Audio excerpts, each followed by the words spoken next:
नमस्कार। देशाचे पंतप्रधान आदरणीय नरेंद्रभाई मोदी यांच्या शुभ हस्ते आज मेट्रोचं लोकार्पण संपन्न होणार होतं। गेले 2 दिवस पुणे शहरामध्ये मुसळधार पाऊस पडतोय आणि आपल्याला माहिती की आज मोदीजींचा पुणे दौरा रद्द झाला।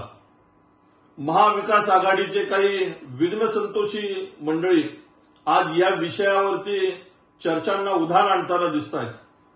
ज्या महाविकास आघाडीने काँग्रेस आणि शरद पवारांच्या राष्ट्रवादीने पुण्यामध्ये विकासाला खीळ घातली, इतक्या वर्षात यांची सत्ता असताना पुण्यामध्ये मेट्रोची एक वीट हे उभे करू शकले नाहीत।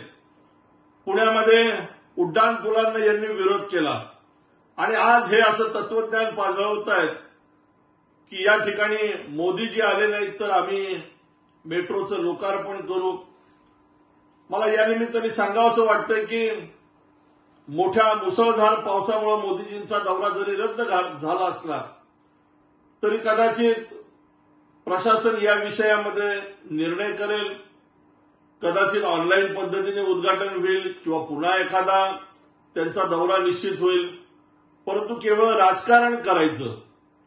काँग्रेसचे एक महाभाग आमदार असं म्हणाले की करोडो रुपयांचा चुराडा मोदीजींच्या दौऱ्यासाठी झाला।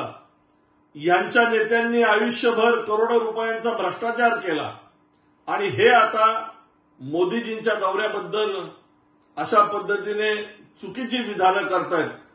मी या निमित्ताने एवढंच सांगू इच्छितो की मोदीजी हे देशाचे पंतप्रधान आहेत। ते ज्या कामाचा भूमिपूजन करतात त्याच कामाचा शुभारंभ सुद्धा करतात।